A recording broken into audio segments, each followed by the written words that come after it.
This is Lucy Hicks Anderson, one of the first documented Black trans figures in American history. It's Trans+History Week, and to celebrate, we're highlighting some trans plus figures from history. Lucy was born towards the end of the 19th century and grew up in Kentucky, and she knew from a young age that she was a girl. She insisted on wearing dresses and being called Lucy when she went to school, and this was at a time when the word transgender didn't exist. Her parents went to a local physician for advice, and he recommended to them that they raise Lucy as a girl, and that's what they did. She met her first husband at the age of 34 and moved to California, where she worked as a nanny and chef. She won awards for her cooking, and she had a talent for throwing parties, whether it was dinner parties for wealthy families, parties at church for town visitors, or going away parties for enlisted soldiers. When she'd saved enough money, Lucy bought a boarding house and ran a successful brothel and speakeasy.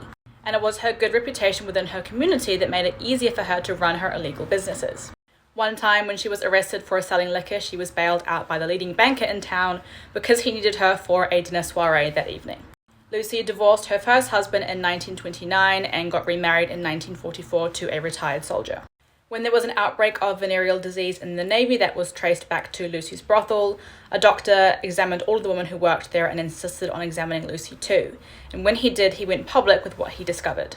As a result, Lucy was charged with perjury for lying on her marriage license and charged with fraud for receiving money as the wife of a soldier. She became the first trans woman to defend her identity in court, saying, "I defy any doctor in the world to prove that I am not a woman. I have lived, dressed, and acted just as what I am, a woman." Lucy is, without a doubt, a historical trans figure worth noting.